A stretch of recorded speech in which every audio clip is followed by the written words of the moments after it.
I asked you which budget tent I should try next. Loads of you answered, and the most popular choice was the Alpkit Soloist. So I've bought one for us to take a look at. I usually do these first look videos in the garden, but I'm out for a bit of a wander today. So I thought I'd bring the tent out with me for a change of scenery. Oh. Yeah, I think we'll be all right here. The tent's freestanding, so we can always move it around and adjust it if we need to.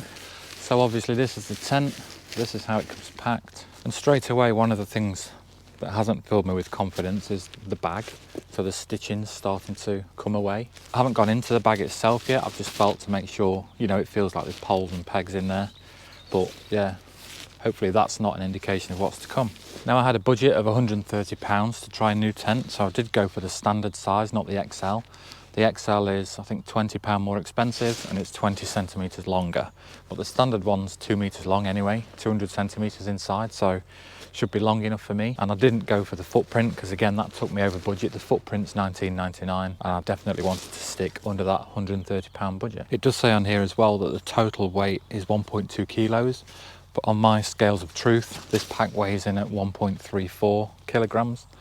So there might be some extra packaging or things in here that we can remove, but we'll have a look and find out. It is an inner pitch first tent as well. I don't really understand all the fuss that people make about avoiding them or staying away from them. If you know what you're doing and you know how to put your tent up, even if it's raining, you can get the inner up in a matter of minutes. The whole tent's not going to wet out in a few minutes, even if it's pouring it down. And if you do go for that optional footprint, you can use the footprint to put the outer up first and then crawl inside and put the inner up. It's not ideal and it is a little bit fiddly, but it is possible. Right, let's crack this open and have a look. I've got some pitching instructions here. Nobody reads them. And there's a couple of ribbons tied around the package. I usually bin those off as well. So we've got 11 pegs and they're like a V shape, just with the Alpkit name on, a bit of black cord, really lightweight. They look similar and feel similar to the 3FUL and Nature Hike ones that you get. And there's a repair sleeve for your poles as well. We've then got the poles in another bag, and it's just one pole that's all connected with elastic, so you can't lose one, it's all interconnected. And we've got the outer sheet and the inner. Let's chuck this up. So yeah, the poles are all in one. These is metal sort of donut clips that hold the joints together. So there's a wide end on the poles and a narrow end. And then on each corner of the inner, you've got like a metal tab that the end of the pole goes into.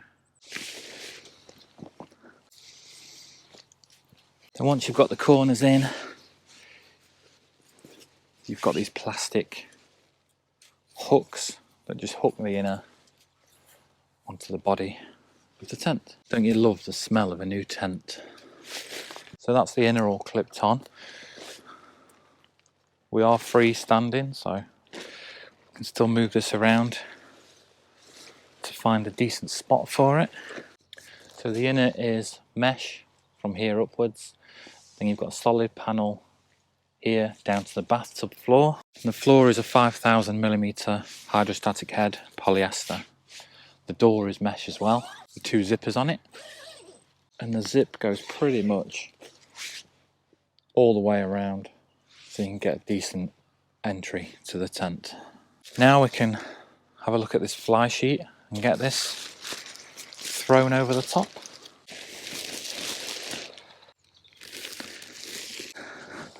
So each corner of the fly sheet's got a loop on it.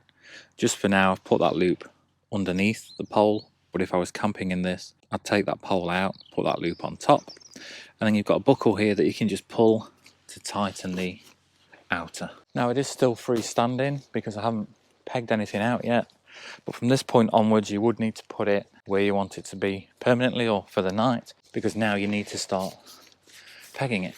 And just for this first look, I'm going to see if I can get away with just pegging the front and pegging the door out, just so that it keeps its shape and we can get in and out and have a proper look. These Alpkit pegs have got a cutout on one side as well that needs to be away from your tent so that the the guy line or the rope or whatever you're pegging gets stuck in that little cutout.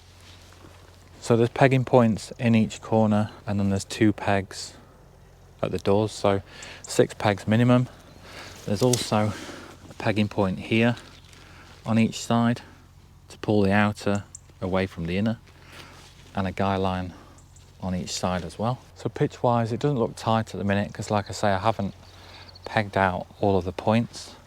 I could do it a lot neater and tidier as well.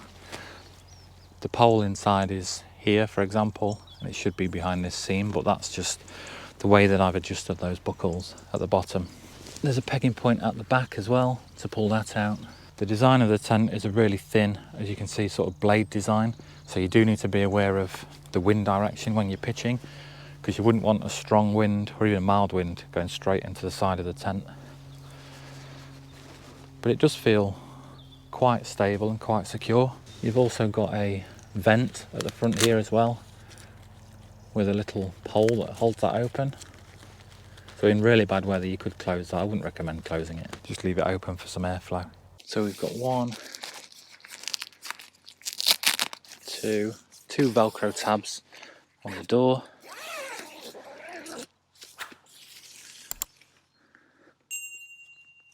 And obviously a zip. And then each side of the door's got one of those paracord loops as well. So we've got a zip on each side. Now you can, if you've got walking poles, stake this out so that you've got some shelter over that porch area, or you roll it up, cinch it up at the top like that. So on the inside, like I said, this is not fully set up and taut yet, but it tapers at the back. So the front dimensions here are 95 centimeters wide, and then at the back it's 77 centimeters wide. So a slight taper, but that gives you a wider entry and exit point. The fly sheet is quite thin. It's a 20D 3000mm hydrostatic head polyester. It's ripstop, but you can easily see the poles and the clips and things through it. It's no biggie, but just be aware. I'm going to get in and hope that no dog walkers come past. So the floor feels again a little bit thin, but fine. We've got no storage pockets, which for me isn't a big deal because I don't really use them anyway, or I never use them. You can see at the top here we've got the mesh section. We've got a hook here for your headlamp or a torch, and this door is just trying to get into the tent. And then yeah, these are the guy lines that I haven't pitched, so that would be a lot further out. I mean, it says on the label that it's big enough to sit up in, and it is. So there's sort of open hands worth of space between my head and the top of the tent, but it tapers in so much that it's touching my shoulders. In terms of space to lay down, I've got plenty. And like I say, you can go for the XL version that gives you an extra 20 centimeters. But I don't think by the time I got my sleep mat in here, I'd have much space for my rucksack or any other kit. I can never find a stylish way of getting out of these style tents either. You can probably see the cogs whirring. I'm trying to work out what I think to the tent. In terms of quality of the tent, it feels good. Not brilliant, but good. It's definitely where you'd expect it to be for the money. So it was £119.99 for the tent. I know in the past they've been like £99.99, but 120 quid, it's kind of the level that you'd expect. The thing that's really twisting my melon is this door design. So you can see here I've got it, probably not rolled it up the best. Let me have another go. All right, come on. Do it properly, Ben. People are counting on you. So that's a little bit better, but it's not really changed the game and not changed my opinion on it. Then let me try and show you the other issue. So when the doors roll back, that is the amount of space you've got that's totally open to the air. So if it's raining, you've got a good, what, foot and a half there of floor space that the rain's just going to fall straight onto.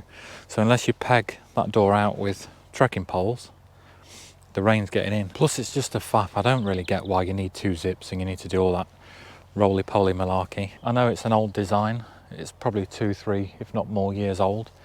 So designs have moved on, tents have moved on, but they are still selling this as a ultralight trekking and backpacking tent. Just be aware, in bad weather, you are going to get rain inside the tent. And in terms of the size, I could be wrong. I need to check the specs, but inside it feels a lot smaller than my Wild Country Helm 1 compact.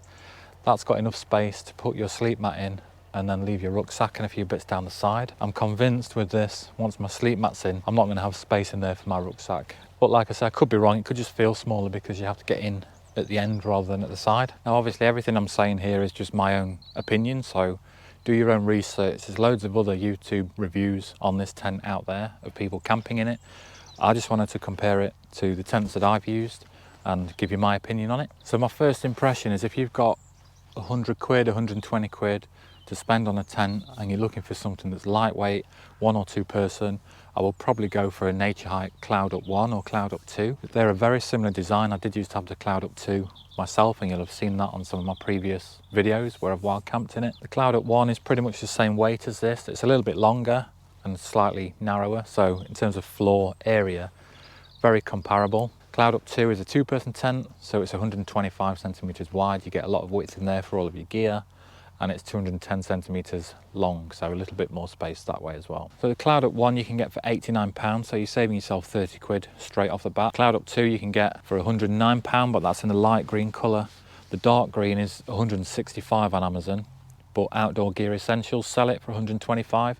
They're out of stock at the minute, but they're due some more in next month according to their website, so I'll put links to both below. And I think with both of those Nature Hike tents, you're getting a lot more for your money, so they're a little bit cheaper. I would say they're a little bit better built as well, and you've not got this door design fault, I would call it. And maybe I am being a little bit harsh with this, but I know that a lot of you guys that watch the channel are just thinking about getting into wild camping and trying it out for the first time, and I wouldn't want this to be the first tent that you ever tried, because I don't think you'd have a very enjoyable experience in it. And it's really important that your first camp is enjoyable and you want to do it again. So sorry not sorry.